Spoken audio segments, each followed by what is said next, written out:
Beloved, for generations, humanity has searched for a way to touch the infinite. We have prayed for it, worked for it, fasted for it, visualized it, begged for it, and still the heart is restless. Still the mind wanders. Still the soul whispers, there must be something more. In our modern age, two powerful streams have risen in the spiritual landscape.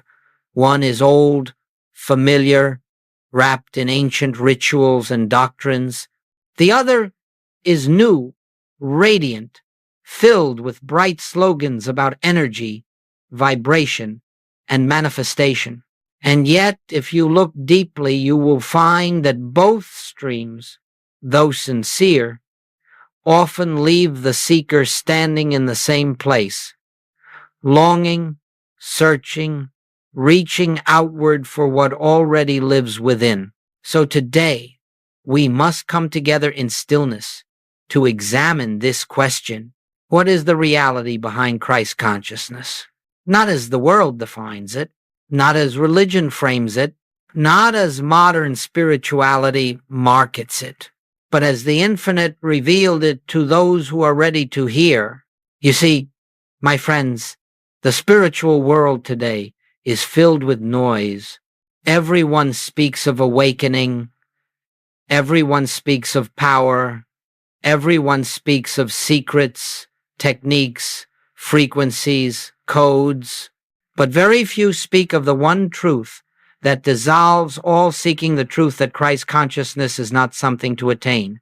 It is something to recognize, something to awaken to, something to remember. It is not distant. It is not hidden. It is not reserved for saints, masters, mystics, or some chosen few. Christ consciousness is the very essence of your being, waiting patiently behind every thought, every fear, every desire, every attempt to improve your life by human means. Yet because we do not understand the nature of this presence, we turn outward. Some turn toward religion, hoping the right prayer will move God's hand. Some turn toward manifestation, hoping the right technique will bend the universe to their will. But listen carefully. Both approaches begin with the same fatal assumption that God and man are separate. And wherever the belief in separation exists, the experience of lack must follow. The religious mind says, God is out there, I must reach him. The metaphysical mind says, power is out there, I must attract it. But the awakened mind, the mind illuminated by Christ consciousness, gently whispers, I and the Father are one. Ah, there it is, the truth that silences all striving. Today, let us set aside the outer forms, the arguments, the doctrines, the systems. Let us set aside the desire to fix life, improve life, manipulate life. For Christ, consciousness does not come to those who grasp at the world. It comes to those who release the world and discover the kingdom within. The purpose of our time together is simple: to reveal why modern manifestation and traditional religion both fail to satisfy the soul, and why Joel Goldsmith pointed to a higher way, a way not of attraction, not of obedience, but of recognition. You are not here to learn how to pull blessings toward you. You are here to discover that the source of all blessings has never been absent for a single moment. You are not here to harness divine power. You are here to realize that divine power is the substance of your own being. You are not here to find Christ consciousness. You are here to awaken to what you already are. So as we begin, let us rest in this simple truth. What you seek is seeking to reveal itself through you, not tomorrow, not after years of disciplines and affirmations, but now, in this very moment, if you will but become still enough to hear. Now, beloved, having set the foundation, let us step forward into the next understanding. the two great misunderstandings that have shaped humanity's search for God. Beloved, let us now look with honesty and quiet clarity at the two great misunderstandings that have shaped humanity's spiritual life for centuries.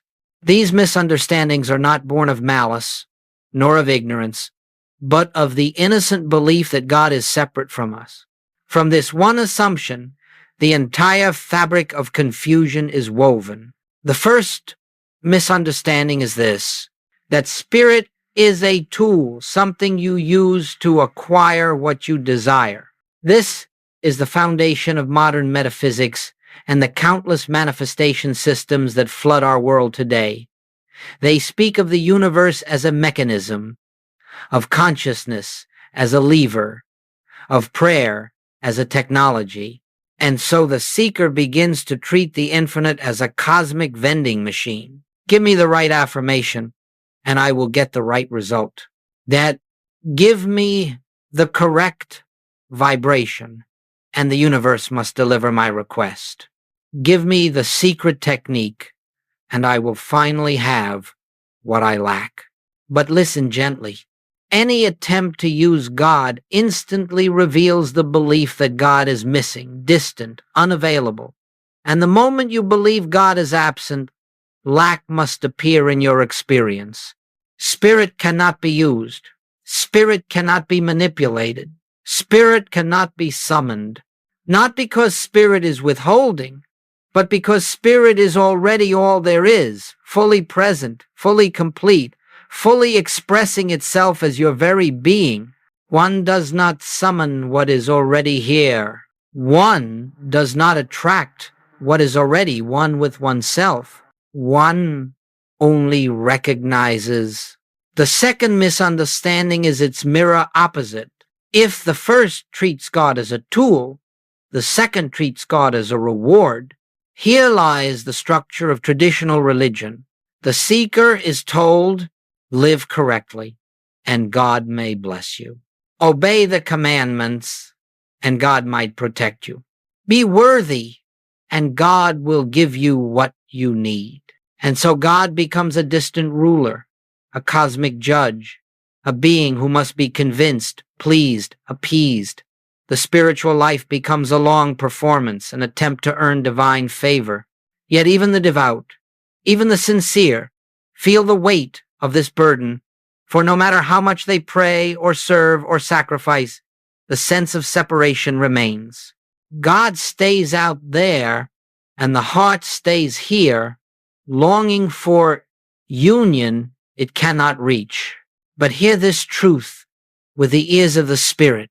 God does not reward you for goodness. God expresses as your goodness. God does not give you peace. God is the peace within you. God does not send you supply. God is the source, living as your very being. What need is there to earn what you already are? Both misunderstandings, though opposite in form, share a single root. Both say, I am here, and God is somewhere else. The metaphysician says God is a force to attract. The religionist says God is a power to obey. But the awakened soul, the soul touched by Christ's consciousness, knows God is the life I am living. God is the mind I am thinking. God is the substance I am being. There is no separation to bridge, no distance to overcome, no technique to employ, and no reward to earn. And here lies the heart of our journey. Until this fundamental error is seen, the seeker will remain trapped either in the restless chase for manifestation or in the weary struggle for divine approval. But when the truth of oneness is recognized, even faintly, all seeking begins to dissolve like mist before the sun. The soul rests, the mind becomes still, and the presence within announces itself as the only reality. Let us now continue to the next and deeper revelation, what Christ consciousness truly is and why it ends all separation once understood. Beloved, having seen the two misunderstandings that keep the seeker wandering in circles, using God as a tool or striving for God as a reward, we can now come to the heart of the matter. For unless we know what Christ consciousness is, we cannot understand why both religion and manifestation fall short of the soul's deepest longing. Christ consciousness is not a higher self you must climb up to meet. It is not a new vibration you must learn to hold. It is not a mystical dimension somewhere above this world. It is not a special power given to holy men or advanced practitioners. Christ consciousness is the simple, direct, present, knowing that God and you are not two. It is the end of the belief in separation. This is all, and this is everything. It is the awareness, quiet, unforced, and unmistakable, that the very life living you is the infinite life itself. It is the recognition that the intelligence which beats your heart, moves your breath, forms your thoughts, and sustains your existence is the same intelligence that formed the worlds, not similar to it, not inspired by it, one with it. When Jesus said, "I and the Father are one," he was not describing a privilege. He was revealing a principle that applies to every soul, in every age, in every place. The truth he spoke was not about himself alone. It was about the nature of consciousness itself. Christ consciousness is the moment you realize that the kingdom of God is not a distant realm, a future reward, or a mystical location. It is the awareness of the divine presence already functioning as your very being. This recognition changes everything, not by adding something new to you, but by removing the illusion of separation. It is not emotional. It is not dramatic. Often it is quiet, so quiet you may think nothing happened. It comes not with fireworks, but with stillness, not with sensation, but with understanding, not with excitement, but with peace. You begin to sense, perhaps for the first time, that God is not out there sending good to you. God is the good, the supply, the harmony, the peace that is already present within consciousness. You discover that you do not live your life alone. You discover that the guidance you sought, the answers you begged for, the support you prayed to receive, all of it was already within you, hidden only by the belief that you were a separate being, struggling your way through a difficult world. Christ consciousness dissolves this dream. You do not become divine. You recognize that divinity has always been the truth of your being. You do not ascend into a higher state. You awaken from the lower one. You do not unite with God. You realize you were never separated in the first place. This realization does not come through effort. It does not come through deserving. It does not come through practice. It comes through recognition of what is already so. And here is the miracle. When the sense of separation dissolves within you, the world begins to reflect that inner unity. Harmony appears where conflict once lived. Healing unfolds where fear once ruled. Supply flows where lack once gripped the mind. Relationships soften, burdens lift, and life begins to move with a grace that cannot be explained by human reasoning. Why? Because the outer is always the shadow of the inner, and when the inner knows its oneness with the infinite, the outer reorganizes to match the truth now realized. So let us step gently, reverently, into the next part of our journey, examining why the popular New Age manifestation teachings fail to bring lasting peace and why they keep the soul trapped in the illusion of separation. Beloved, now that we have seen the nature of Christ's consciousness as the end of separation, let us gently turn our attention to the path so many sincere seekers travel today, the path of manifestation. Let us approach this not with judgment, not with criticism, but with compassion. For all who walk this way are simply reaching for the freedom they have not yet recognized within themselves. There is nothing wrong with wanting a better life. There is nothing wrong with seeking health, supply, harmony, companionship. These desires are natural to the human sense of life. But trouble arises the moment you believe you must shape the universe to fulfill these needs. For the attempt to manifest is built on one subtle assumption. What I need is outside of me, and I must draw it toward me. Here is the fatal flaw. Here is the quiet belief that keeps the soul wandering, the belief that good is separate from your being, the belief that abundance, health, peace, and harmony exist out there, waiting for the right thought to attract them. But let us look deeper. When one visualizes wealth, one is affirming poverty. When one insists on healing, one is agreeing with sickness. When one demands success, one is confirming its absence. When one attempts to attract love, one is silently declaring unworthiness. All manifestation techniques begin with lack. They begin with a problem. They begin with the belief that something is missing and it must be added to you. This, dear one, is what Joel Goldsmith called seeking second. Instead of turning to the source, the individual turns to the form. Instead of resting in presence, the mind chases effects. Instead of recognizing that consciousness is the substance of all good, the seeker tries to manipulate the shadows that arise from consciousness. It is like attempting to rearrange the reflection in the mirror without touching the face that casts it. The outer world is the mirror. The inner consciousness is the face. And yet manifestation systems attempt to scratch at the glass, polish the reflection, force the image to improve, never realizing that the reflection has no power of its own. The outer world is not the cause. It is the effect, but you can see how sincere seekers become trapped. When a technique seems to work, excitement grows. When it fails, anxiety increases. And because the method rests entirely upon mental effort, the seeker becomes exhausted trying to maintain the right thoughts, the right energy, the right vibration.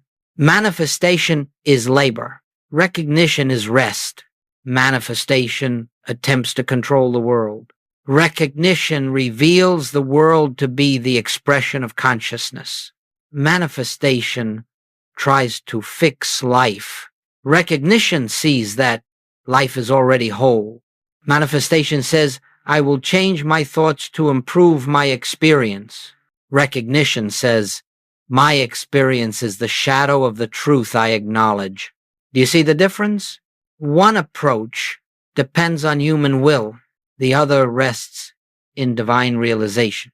One approach strives to get, the other awakens to what already is. Joel Goldsmith discovered something profound. Whenever you attempt to make something happen, you declare the absence of God in that situation. And wherever you declare God absent, you will experience lack, fear, frustration, and delay. Not because God punishes you, not because the universe rejects you, but because you are unknowingly denying the truth of your own being. Spiritual supply does not come through attraction. It is revealed through recognition. Healing does not come through force. It unfolds when the illusion of separation dissolves. Harmony does not come through mental manipulation. It appears when the mind rests in presence. And so, beloved, the entire structure of manifestation collapses under the weight of its first assumption, that the good you seek is separate from you. This is the trap of seeking second, trying to adjust the outer world without first acknowledging the inner reality. Only one thing is required. Turn to the kingdom within. Recognize the presence. Rest in the truth of oneness. Then watch as the outer world quietly arranges itself according to the inner knowing. To understand this fully, we must now examine the other side of the coin. Why traditional religious striving also fails to satisfy the soul. For it too is built upon the belief in separation. Beloved, Having seen why modern manifestation fails the soul, let us look now at the other path. Humanity has walked for centuries the path of traditional religion, and again, let us look with compassion. For those who turn to religion do so out of sincere longing, sincere devotion, sincere desire to know God. Their hearts are earnest, their intentions are pure, but sincerity alone cannot dissolve an illusion. Devotion alone cannot heal a fundamental misunderstanding, and tradition, no matter how ancient or revered, cannot make separation true. The religious seeker has been taught for generations that God is a being outside of themselves, a father in the sky, watching, judging, rewarding, withholding, a God who must be pleased, a God who must be obeyed, a God who may intervene if one prays hard enough, believes strongly enough, sacrifices deeply enough. So the seeker lives with a constant inner tension, a quiet fear, an unspoken question. Am I worthy? Am I good enough? Have I done enough to earn God's blessing? This is not spiritual living. This is spiritual striving. The religious mind imagines God as distant, separate, beyond reach, and therefore it lives as a beggar, hoping, pleading, bargaining. Lord, hear my prayer. Lord, send your healing. Lord, give me strength. But listen gently, my friend. The moment you ask God to come to you, you have denied the truth that God is already within you. The moment you pray to an external deity, you have forgotten the one who is living your very breath. The moment you imagine yourself apart from the divine, you create a gulf that no amount of devotion can bridge. For devotion, no matter how sincere, cannot unite what is already one.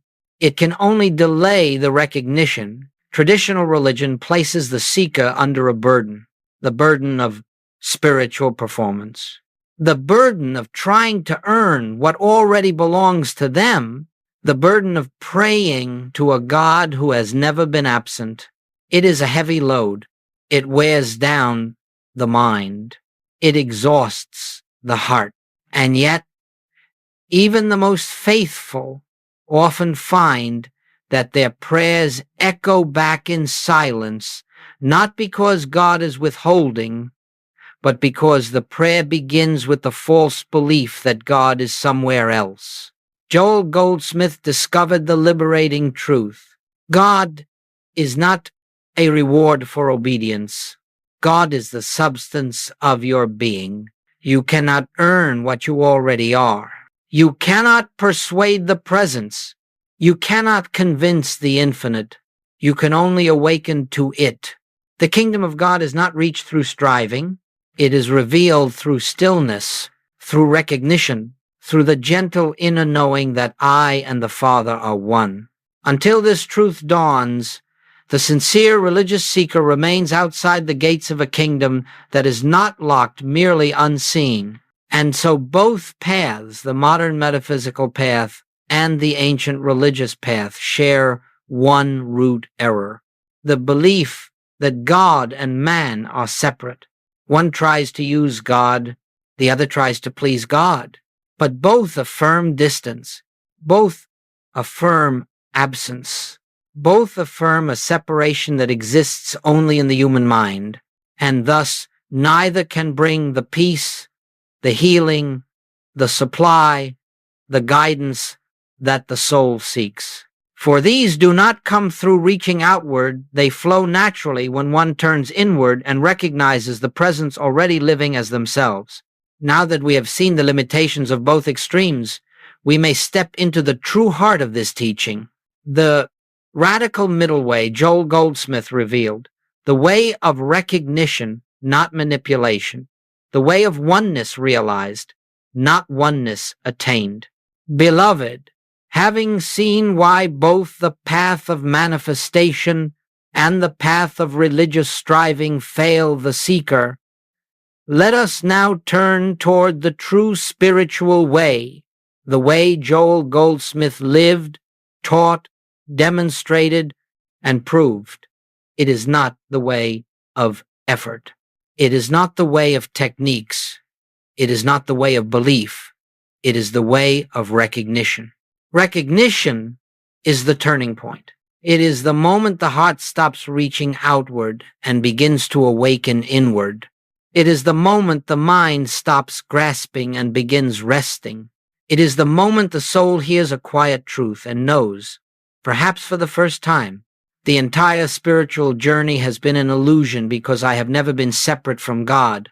What makes this path radical is not that it is new.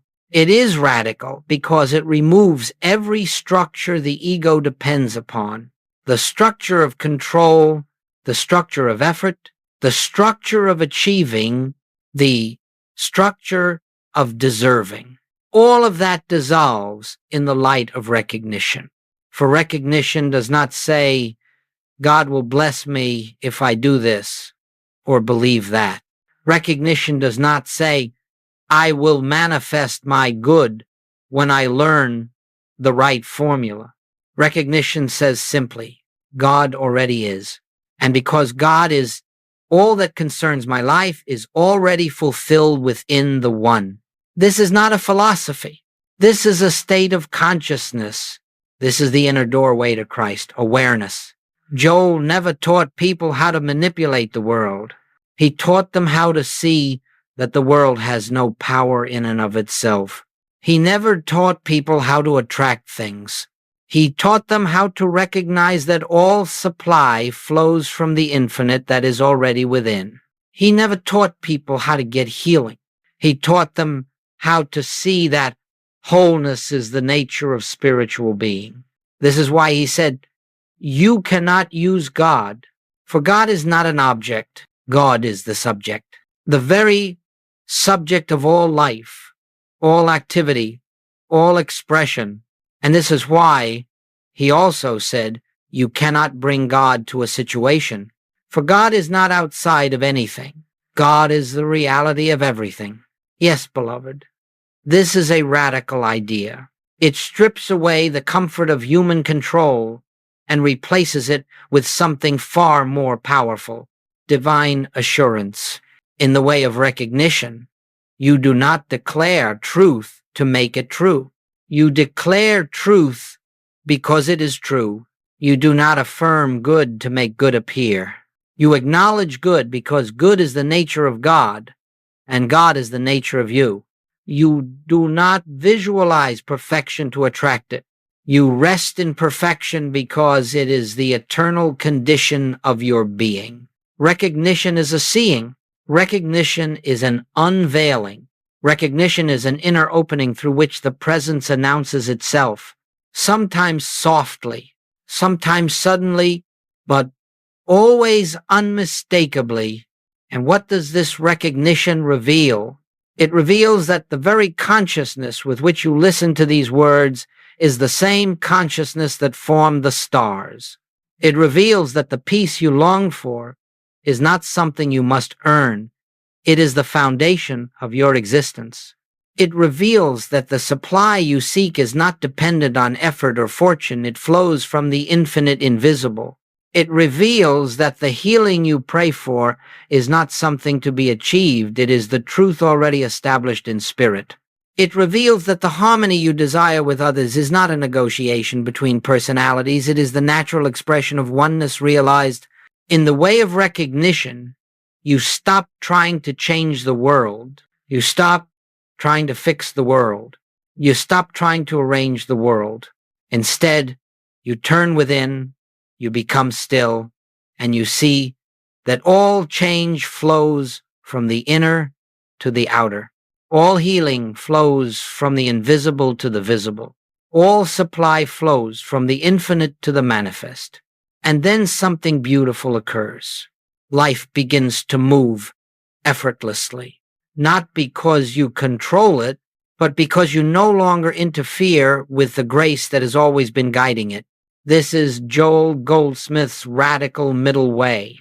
Not manifestation, not obedience, not belief, not mental effort, but recognition of truth And now, having seen this path, we may move naturally into its practical application. How to walk this way in the midst of daily life, how to turn from seeking second to seeking first, and how to make recognition the foundation of your entire spiritual life.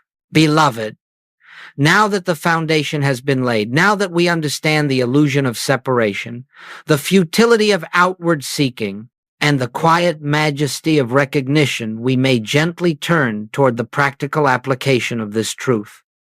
For truth is not merely to be admired, it is to be lived. It is to become the atmosphere in which you think, breathe, act, and rest. The infinite way is not a system of techniques. It is not a set of affirmations. It is not a ritual to perform. It is not a mental exercise. It is simply this, the continual return to the awareness of the presence within. This return is so gentle that the human mind overlooks it. It is so simple that the intellect dismisses it. It is so quiet that the world cannot perceive it.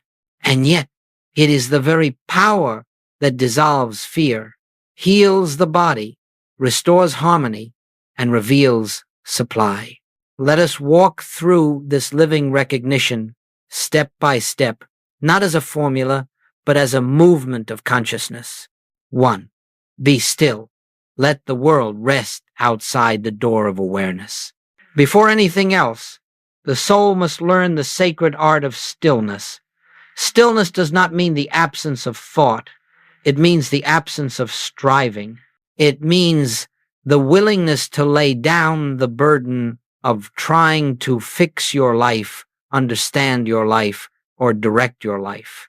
When you become still, you are quietly declaring, I will not seek solution through the human mind. I turn now to the infinite. This stillness is the open window through which grace enters. 2. Acknowledge the one presence. I and the Father are one. In this quiet, gently bring awareness to the truth. There is one presence, one power, one life. And that life is the substance of my being. You do not say this to convince yourself. You say it to recognize what is already so. This simple acknowledgement is the beginning of spiritual vision. It is the moment the veil begins to thin. 3. Release the problem. Let appearances be what they are. Do not fight the appearance. Do not deny it.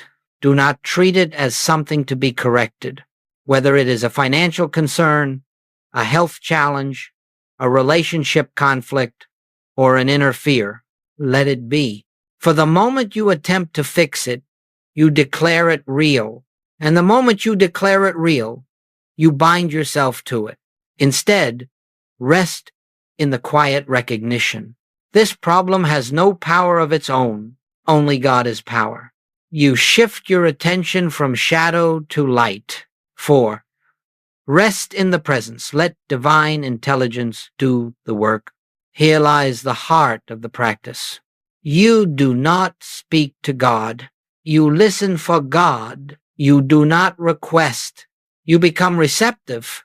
You sit in the silence, not trying to think truth, but allowing truth to reveal itself. You rest without strain in the awareness that there is an infinite presence always functioning as your life. This is the practice of the presence, not effort, not concentration, not manipulation, but resting in what already is. 5. Wait for the inner shift, the softening, the opening, the knowing. At first, you may feel nothing.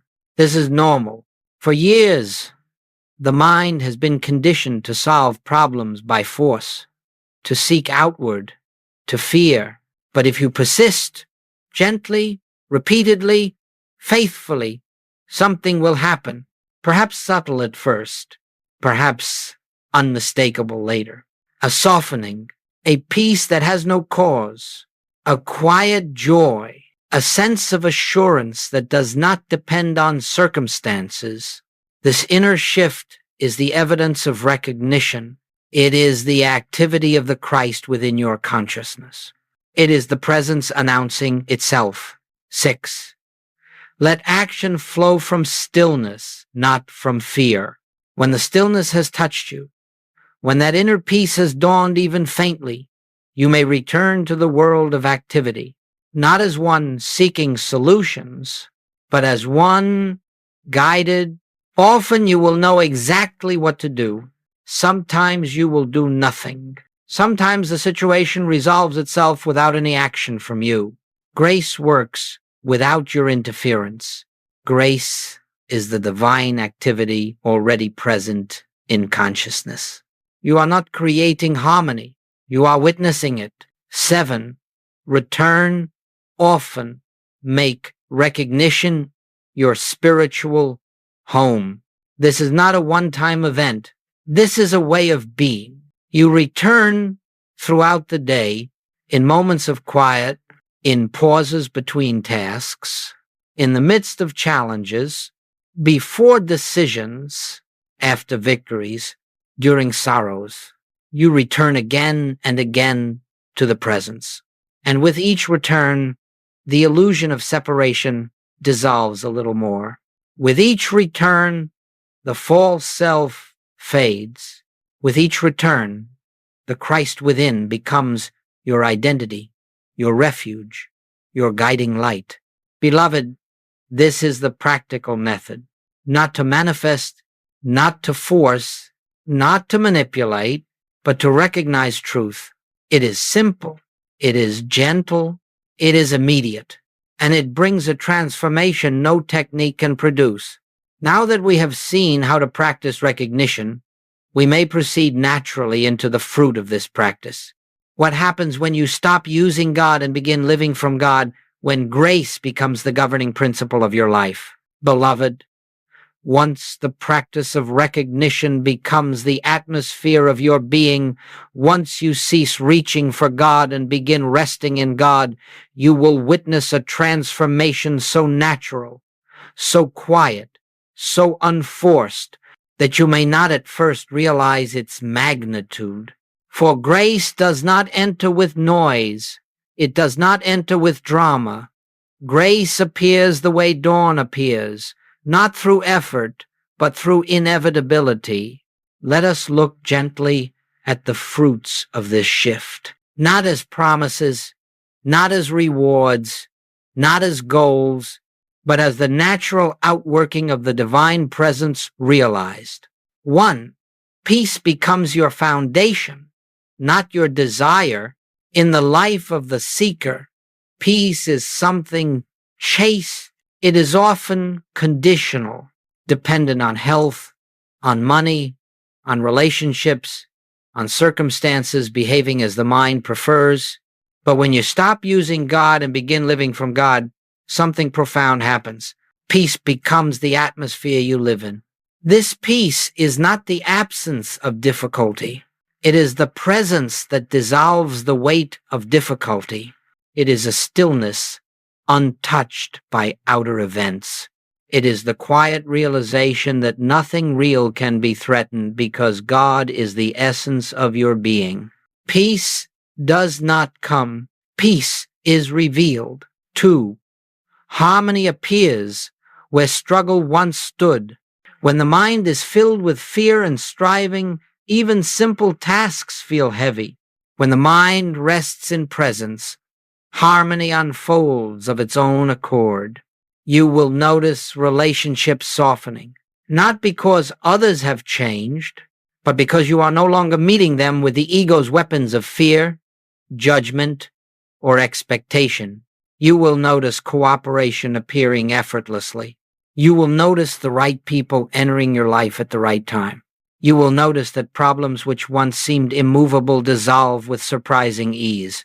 This is not coincidence. This is not luck. This is the reflection of inner harmony.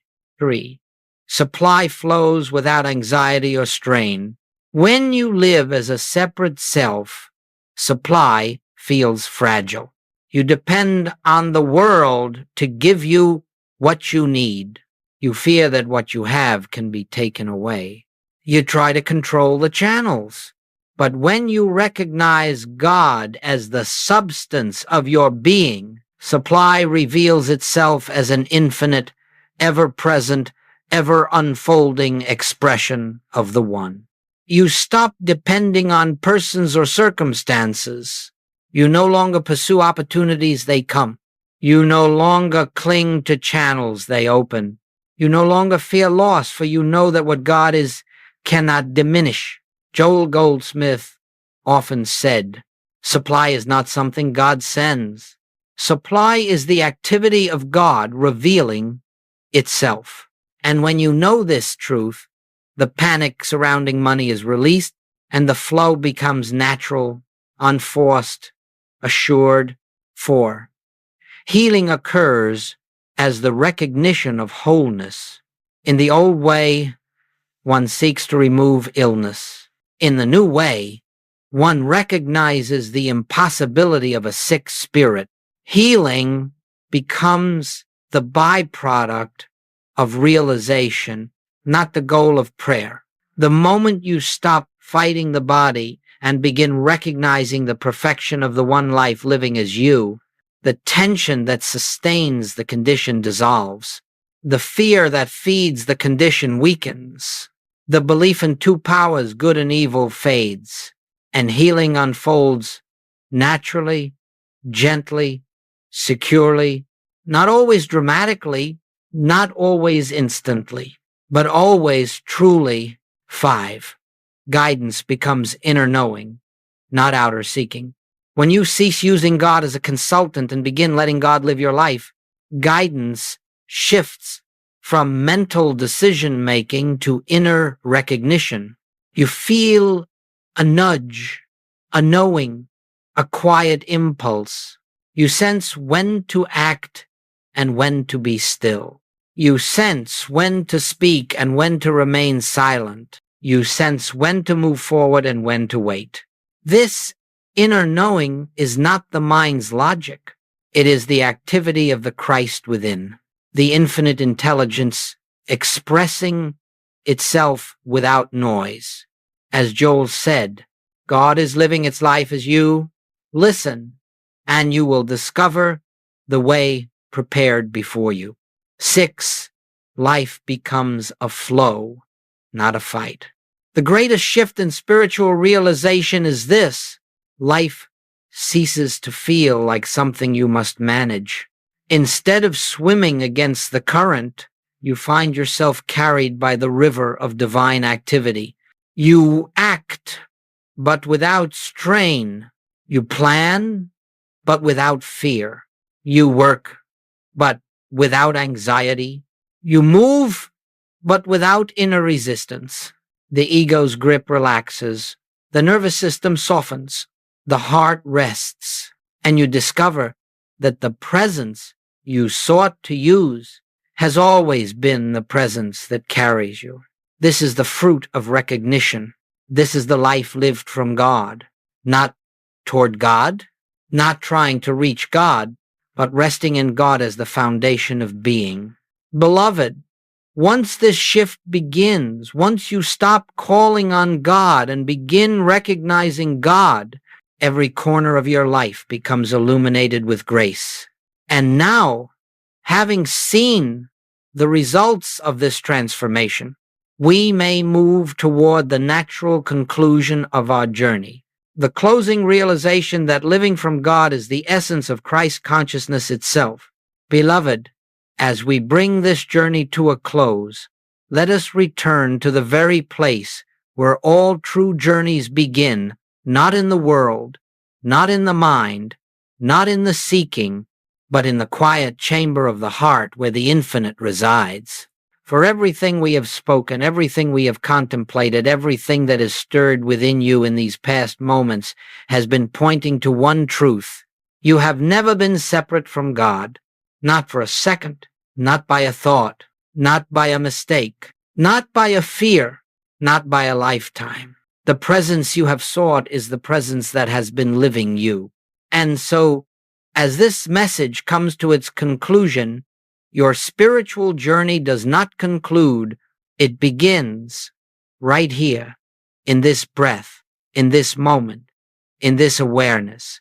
Let us gather the essence of what we have discovered. 1.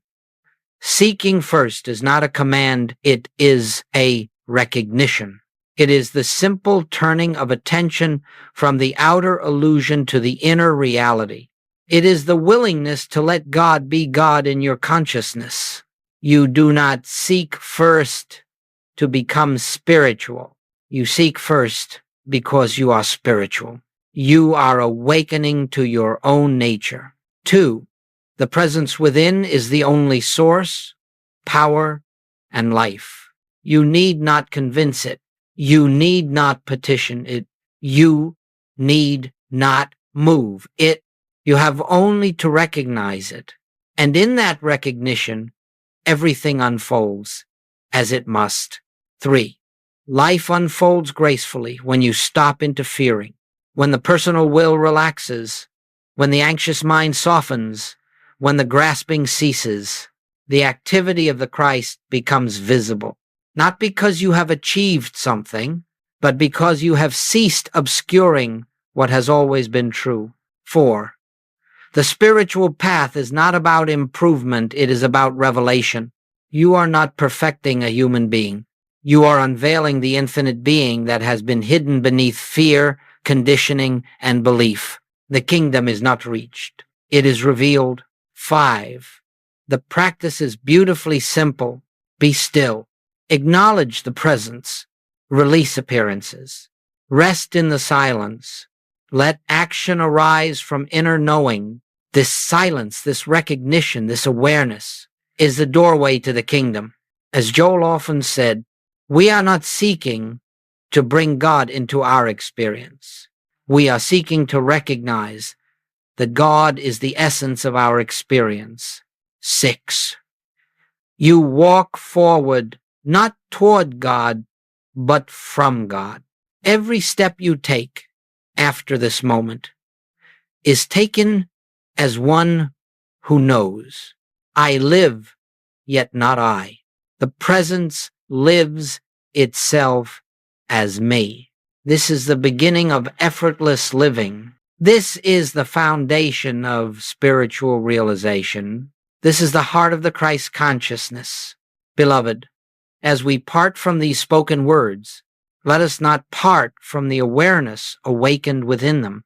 Let there be a moment, just a breath, where you turn inward now, quietly, gently, sincerely, and recognize the kingdom of God is here.